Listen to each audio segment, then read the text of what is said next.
You've been trying to fix yourself for years, maybe decades. You've identified your flaws, made plans to correct them, launched initiative after initiative, aimed at becoming the better version you can almost see. And yet, here you are, still broken in the same familiar places, still fighting the same battles you were fighting when you started. The books pile up, the techniques rotate, the determination renews itself with each fresh start, but the brokenness remains, and you've started to wonder if the fixing is working, or if it's part of what's keeping you stuck. There's a strange exhaustion that comes from perpetual self-improvement. Not the tiredness of effort, but the tiredness of never arriving. You're always on your way to becoming someone, which means you're never the someone you're becoming. The destination keeps moving. Each floor fixed reveals another floor behind it. Each level reached shows you another level above. And somewhere in this endless climbing, you've lost something important. The ability to simply be where you are, as you are, without the constant pressure to be somewhere else. You've noticed something uncomfortable about the self-improvement world. The people who consume the most seem to change the least. The ones with the most books, the most courses, the most carefully designed morning routines, they're still searching, still hungry, still treating themselves as problems to be solved rather than people to be lived. And you've started to suspect that the consumption itself might be the trap, that self-improvement might be the disease pretending to be the cure. Schopenhauer saw through the entire project with characteristic pessimism. He understood that the self cannot improve the self because the self is the problem. The same mind that identifies the flaw is the mind that created the flaw. The same will that resolves to change is the will that will undermine the change. You're asking the arsonist to put out the fire, and then wondering why you keep waking up in ashes. This isn't hopelessness, it's clarity. The first step toward any genuine transformation is recognizing the limits of the approach you've been taking. And the approach you've been taking, treating yourself as a project, identifying defects, implementing solutions, has a fundamental flaw. It assumes you can think your way to a new way of being. But thinking is what got you here. More thinking of the same kind won't get you somewhere else. It will just create more elaborate maps of the same territory. Consider what self-improvement actually does to your relationship with yourself. It puts you in a constant state of judgment. Not good enough becomes the baseline.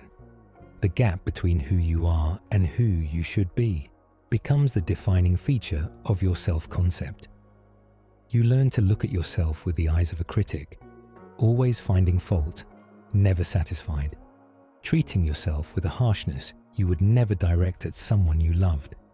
And this harshness, paradoxically, makes change harder, because people don't transform through criticism, they transform through acceptance.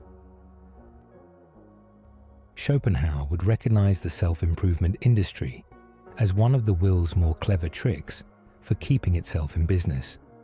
As long as you're trying to improve, you're not accepting. As long as you're not accepting, you're suffering. As long as you're suffering, you're looking for solutions. And the solutions keep the cycle going, each one promising peace while delivering more seeking. You've become addicted to the feeling of working on yourself because the alternative, simply being yourself, feels like giving up.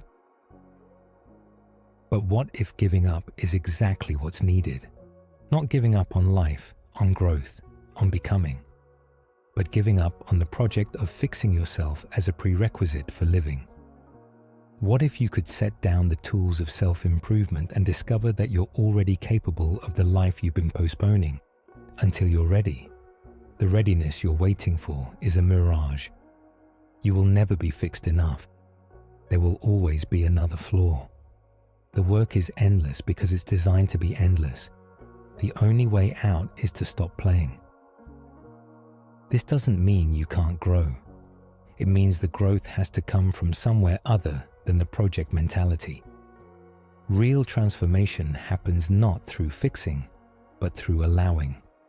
Allowing yourself to be seen, to fail, to be imperfect in front of others, without retreating into the comfortable isolation of working on yourself. It happens through living rather than preparing to live, through action rather than analysis, through accepting the flawed self that exists and using it, rather than waiting for the perfected self that never arrives. Schopenhauer's pessimism contains a strange liberation. If the self cannot be perfected, you can stop trying to perfect it. If the will is inherently problematic, you can stop believing that better willing is the answer. If the human condition is fundamentally unsatisfactory, you can stop blaming yourself for being unsatisfied. The prison of self-improvement is built on the assumption that you should be different. Schopenhauer kicks out that foundation entirely. You are what you are.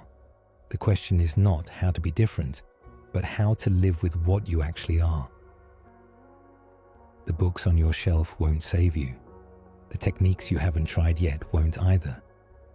The better version of yourself that you've been chasing is a phantom, real enough to motivate, but never real enough to catch. And every year you spend chasing it is a year you don't spend living as the imperfect, unfixed, gloriously flawed person you already are. That person is the only one who will ever live your life. The perfected version exists only in imagination, and imagination is not where life happens. You don't need to be fixed. You need to be lived. The brokenness you've been trying to repair might be exactly what makes you real, relatable, human. The flaws you've been fighting might be the cracks where light enters and exits. The self you've been trying to improve might be perfectly capable of love, of meaning, of depth, of everything that actually matters. If only you would stop treating it as a problem to be solved and start treating it as a person to be known. Schopenhauer was not offering a program for change. He was offering permission to stop, to lay down the burden of becoming and accept the reality of being, to recognize that the lie behind self-improvement is the assumption that you are not already enough, that you must earn through effort what was given to you at birth, which is the simple right to exist as you are. You've spent enough time on the project. The project was never going to end. The only thing that can end it is you, deciding finally that the fixing is finished. Not because you're fixed, because you're done pretending you need to be.